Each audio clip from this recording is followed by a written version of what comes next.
Hello students, आज की इस वीडियो में हम सीखेंगे कि हम बेटा फंक्शंस को कैसे डिफाइन करते हैं। शुरू करते हैं, that is defining functions in Python. अब फंक्शंस को डिफाइन करने से पहले एक बहुत इंपॉर्टेंट चीज तुमको बता रहा हूं, वो बेटा ध्यान से समझ लेना। दैट इज, इसको हम बोलते हैं कि सिंटैक्स ऑफ अ फंक्शन, कि एक फंक्शन का सिंटैक्स क्या है। और अब जब बातें सिंटैक्स की हो रही हैं तो सबसे पहले आपको बताऊंगा कि सिंटैक्स लैंग्वेज कैसी होती है। बिकॉज कई बार क्या होता है ना कि हमें सिंटैक्स लैंग्वेज पता नहीं होती है और थोड़ी सी हमारे लिए कंफ्यूजन हो जाती है, और जो सिंटैक्स लैंग्वेज पढ़ लेगा उसको कभी कंफ्यूजन नहीं होगी। सबसे पहली बात है सिंटैक्स लैंग्वेज के अंदर की जो भी चीजें आपके इस ब्रैकेट के अंदर में होंगी, ठीक है, जो भी चीजें इस ब्रैकेट के इनसाइड लिखी जाएंगी, ये सारी चीजें कौन प्रोवाइड करेगा? ये सब प्रोवाइडेड बाय द प्रोग्रामर, और यहां देखो प्रोग्रामर कौन है। अब एक चीज और यहां से क्लियर कर लो। अब देखो हमारे पास तीन चीजें होती हैं। पहला है यूजर। यूजर अभी आपके पास वो बंदा है जिसके लिए आप कोडिंग कर रहे हैं, ठीक है। और एक होता है प्रोग्रामर। प्रोग्रामर वो बंदा है जो कि कोड कर रहा है। तो अभी कौन है? अभी हम कोडिंग कर रहे हैं, तो अभी हम क्या होंगे? अभी हम होंगे प्रोग्रामर। और हम किसके लिए कोडिंग करते हैं? हम यूजर के लिए कोडिंग करते हैं, ठीक है। ये बात क्लियर होनी चाहिए। अब दूसरी सिंटैक्स लैंग्वेज के अंदर, दैट इज आइटम्स, जो भी हमारे स्क्वायर ब्रैकेट्स के अंदर होंगे। किसके अंदर बेटा? स्क्वायर ब्रैकेट्स के अंदर जो भी हमारे रहेंगे, दैट इज ऑप्शनल। ये क्या है? These are optional. यानी कि ये सिचुएशन पे डिपेंड करता है, ठीक है। अगर सिचुएशन के हिसाब से हमें जरूरत है तो हम इन सारी चीजों को ले सकते हैं, वरना अगर हम इनको नहीं भी लिखेंगे तो कोई दिक्कत नहीं होगी। मतलब ये मैंडेटरी नहीं है, ठीक है। Next is number 3, that is items. अब देखो जो भी जो है आइटम्स, वर्ड्स या फिर पंक्चुएटर्स, ठीक है, जो भी आपका आउटसाइड रहेगा, किसके? पहले वाले सिंगुलर ब्रैकेट्स के एंड स्क्वायर ब्रैकेट्स के आउटसाइड जो कुछ भी रहेगा वो हमें एक पर्टिकुलर फॉर्मेट में लिखना है। क्या लिखना है? हमें वो सब एक पर्टिकुलर फॉर्मेट में लिखना रहेगा, ओके। उसके हमें सिंटैक्स रूल फॉलो करने पड़ेंगे। अब हम बेटा देखते हैं कि एक फंक्शन का क्या सिंटैक्स है। That is syntax of a function. देखो जब भी हम फंक्शन की बात आएगी, सबसे पहले मोस्ट इंपॉर्टेंट चीज, दैट इज DEF। DEF क्या है? DEF पाइथन में कीवर्ड है, इसका मतलब होता है डेफिनेशन। और इसके बाद हम लिखेंगे फंक्शन का नेम। क्या लिखेंगे? फंक्शन का नेम। अब इसके बाद देखो ये है हमारे पैरामीटर्स। तो पैरामीटर्स किसके अंदर है? हमारे स्क्वायर ब्रैकेट्स में, यानी that is these are optional. और इसके बाद हम लगाएंगे कॉलन साइन। कॉलन साइन जैसे ही लगाएंगे वैसे ही हम अगली इंडेंटेशन फॉलो करेंगे, यानी कि हम अगले अंडरलाइन से लिखेंगे। और यहां पर हम लिखेंगे अपने स्टेटमेंट। क्या लिखेंगे? स्टेटमेंट। तो अब आप एक चीज अगर ध्यान से देखो, मल्टीपल स्टेटमेंट लिख सकते हैं। आप देखो यहाँ पे मैंने जो को सिंटैक्स रूल में बताया और इसमें जो लिखा है वो सब कुछ मैच हो रहा है, यानी कि फंक्शन ने हमें कौन देगा? प्रोग्रामर देगा, ठीक है। पैरामीटर्स आप ओमिट कर सकते हो, यानी कि जरूरी नहीं है आपके लिए। अब एग्जांपल से तो मैं बताता हूँ। देखो एग्जांपल नंबर 1, एक फंक्शन लिख रहा हूं, डिफाइन सम ऑफ, सो मैंने कैपिटल एस कर दिया, sum of x comma Y, and यहां पर किया मैंने S variable equal to x plus Y and return of S. तो ये क्या था? Example number 1। तो यहां पर अगर हम मैच करेंगे तो फंक्शन का नेम हमारा क्या है? इस वाले केस में फंक्शन का नेम हमारा है सम। पैरामीटर्स हमारे क्या है? X and Y. और स्टेटमेंट हमारा क्या है? एक स्टेटमेंट एक्स प्लस वाई और दूसरा है रिटर्न ऑफ एस। ये हमारे दोनों क्या है? स्टेटमेंट्स हो गए, ठीक है। हम इसको बेटा ऐसे भी लिख सकते हैं, दैट इज DEF।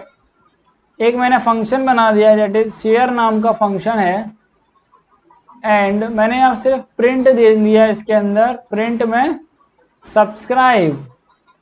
प्रिंट में क्या लिख दिया मैंने, सब्सक्राइब। तो इस वाले में अगर हम बात करेंगे तो अब देखो हमारा फंक्शन नेम क्या है, फंक्शन नेम हमारा शेयर है।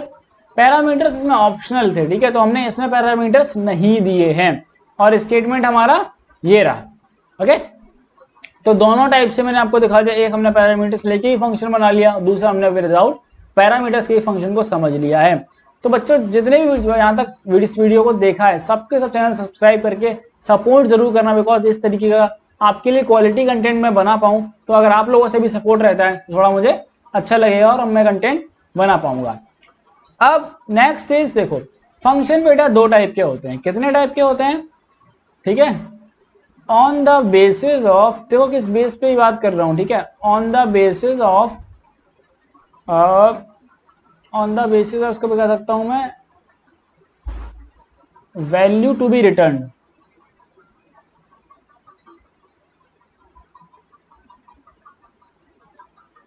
फंक्शन आपके दो टाइप के हो सकते हैं। पहला होता है that is return type function. क्या होता है, रिटर्न टाइप फंक्शन, ठीक है, फंक्शन। दूसरा हमारे पास है that is non return type function. अब रिटर्न टाइप फंक्शन और नॉन टाइप फंक्शन में डिफरेंस क्या है, देखो अभी आपको छोटी सी एग्जांपल से चलाता हूँ, ये मैं आगे भी आपको बताऊंगा, एक एग्जांपल समझ लो। दैट इज एग्जांपल है, define sum of x comma Y S बराबर एक्स प्लस वाई और रिटर्न ऑफ एस, जो हमने अभी फंक्शन बनाया हुआ था।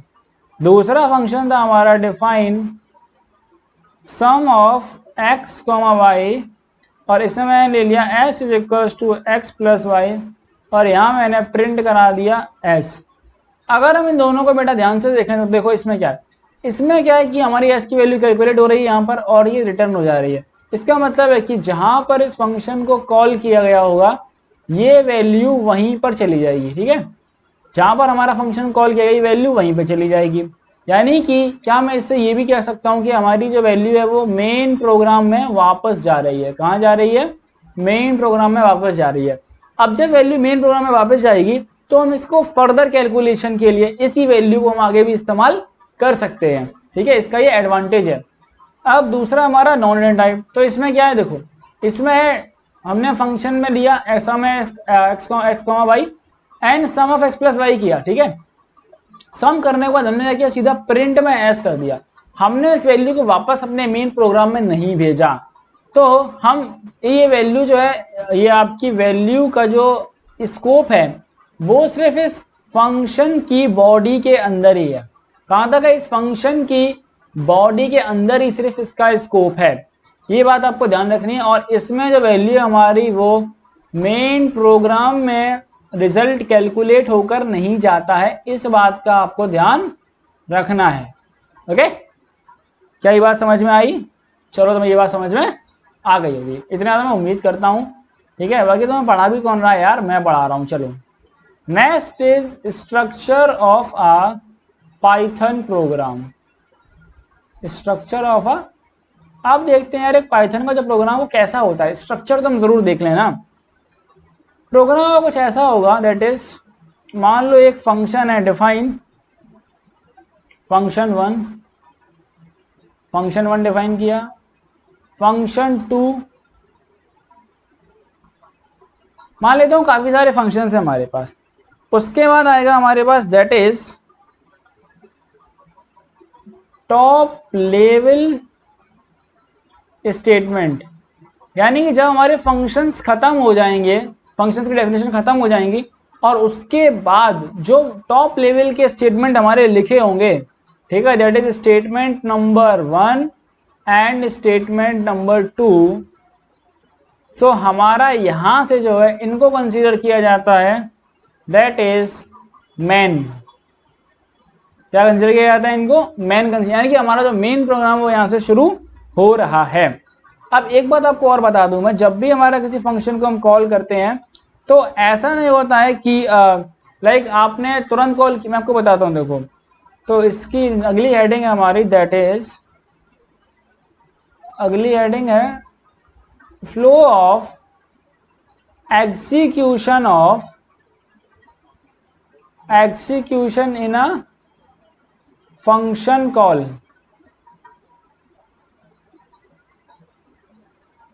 फंक्शन आपका तो कैसे कॉल होता है ये बात ध्यान समझो। मान लो तुम्हारा एक फंक्शन है डिफाइन फंक्शन और कुछ भी स्टेटमेंट्स लिखे हुए हैं। यहाँ आपका बेटा मेन प्रोग्राम लिखा हुआ, ये कमेंट डाल दिया मैंने, और यहाँ प्रिंट में लिखा हुआ, ठीक है। अब जब आपका फंक्शन को कॉल किया जाएगा, ऐसे मान लो मैंने फंक्शन कॉल करा कुछ, ठीक है, तो इसको मैं क्या बोलूंगा, कॉलिंग अ फंक्शन, ठीक है, कॉलिंग अ फंक्शन। जब मेरा फंक्शन कॉल करूंगा तो फंक्शन कहाँ जाएगा, फंक्शन लेके जाएगा हमको अपनी किसके पास, बॉडी ऑफ फंक्शन। अब बॉडी ऑफ फंक्शन को हम बोलते हैं फंक्शन की डेफिनेशन। क्या बोलते हैं हम, फंक्शन की डेफिनेशन बोलते हैं, ठीक है। तो हमारा फंक्शन वहां पे जाएगा। अब ये डिपेंड करता है, अगर आपका रिटर्न टाइप है तो यहाँ से जो वैल्यू है, अगर आपका फंक्शन रिटर्न टाइप है तो यहाँ से वैल्यू आपकी वापस यहाँ आ जाएगी जहां आपने फंक्शन बुलाया था। अगर रिटर्न टाइप नहीं है तो जो भी आपने स्टेटमेंट लिखे हुए हैं वो उस तरह से फिर एग्जीक्यूट होंगे। ओके, एक प्रोग्राम है जिसको मैं आपको बना के दिखा देता हूं। Write a program in Python to add two number through function. देखो सिंपली क्या करूंगा, एक फंक्शन बनाऊंगा मैं कैल्क सम नाम से, x को y दो पैरामीटर ले लिया और x बराबर x plus Y and return of s, ठीक है। अब ये मैंने कैसा बनाया है, फंक्शन बनाया है रिटर्न टाइप। नंबर मैंने 1 लिया is equals to float of,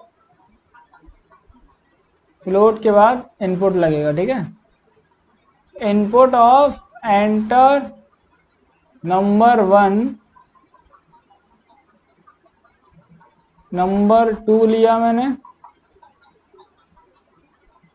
float input enter number 2, ठीक है, 2 नंबर एंटर करा लिए। अब मैंने इसके बाद क्या किया, मैंने एक वेरिएबल ले लिया, that is sum is equals to, function को कॉल किया calc sum of number 1 comma number 2, ठीक है, नंबर 1 नंबर 2, एंड इसके बाद मैंने यहाँ प्रिंट दे दिया that is sum of value. अब सम ऑफ वैल्यू हमारा किसके पास आ गया है, सम ऑफ वैल्यू हमारा है सम वेरिएबल के पास में है, ठीक है। अब एग्जाम्पल के लिए बता रहा हूँ, अब देखो क्या होगा, कैसे चलेगा, वैल्यू नंबर 1 नंबर 2, मान लो मैंने इसमें 18 लिया, इसमें 20 लिया, ठीक है। सम जब यहाँ पर आएगा तो कैल्क सम जैसे ही बुलाएगा तो ये कैल्क सम जो है, कैल्क सम कहाँ जाएगा, कैल्क सम हमें लेके जाएगा अपनी डेफिनेशन के पास, ठीक है। डेफिनेशन के पास गया तो x को वैल्यू किसकी मिलेगी, num1 की, y को वैल्यू किसकी मिलेगी, num2 की, ठीक है। तो x की वैल्यू कितनी मिली, x को यहाँ से वैल्यू मिल गई 18, y को वैल्यू मिल गई यहाँ से 20। तो s इज इक्वल्स टू, यहाँ पे क्या होगा, यहाँ पे क्या हो जाएगा, s की वैल्यू x प्लस वाई यानी कि 38 हो गया, और रिटर्न ऑफ s, रिटर्न क्या हो गया s। तो जहां से फंक्शन आया है, फंक्शन कहाँ लिखा हुआ, यहाँ लिखा हुआ, तो यही आपकी वैल्यू आ जाएगी। तो यानी कि सम बराबर 38 हो जाएगा यहाँ पे, ठीक है, 38 हो जाएगा। अब सम के अंदर वैल्यू आ गई हमारी, and print sum of value comma sum हमने प्रिंट करा दिया, ठीक है। एक तरीका ये था हमारे पास। एक और तरीका हमारे पास प्रिंट कराने का, दैट इज हम इसको इस तरह भी लिख सकते हैं, ठीक है। ये तरीका नंबर दूसरा है, सम ऑफ वैल्यू कॉमा, हम फंक्शन सीधा कॉल कर सकते हैं। यहाँ पे हमारा फंक्शन था calc sum that is number, that was number 1 comma number of 2। तो इस वाले केस में क्या होता है, अगर हम इस वाले केस को इस्तेमाल करते तो हमें एक वेरिएबल कम इस्तेमाल करना पड़ा, तो हमारा आंसर सीधा आता सम ऑफ वैल्यू, जो भी आंसर होता है वो हमारा डायरेक्टली इसमें आ जाता, ठीक है। सो उम्मीद करता हूँ कि आपको बहुत अच्छे समझ में आया होगा चीज़ें। मैं अपना पूरा बेस्ट ट्राई करता हूँ आपको हर एक वीडियो के साथ बेटा कि आपको अच्छी चीज़ें समझा सकूँ। बाकी अगर आपको मेरे हैंडरिटन नोट्स चाहिए तो लिंक जो है वो कमेंट सेक्शन में मिल जाएगा, डिस्क्रिप्शन बॉक्स में लिंक्स अवेलेबल है। साथ में मेक श्योर कि आप टेलीग्राम ग्रुप ज्वाइन करें ताकि आपको रेगुलर अपडेट्स हैं चैनल से जुड़ी, ठीक है, वीडियोस से, लेक्चर से, वो सारी मिल जाएं।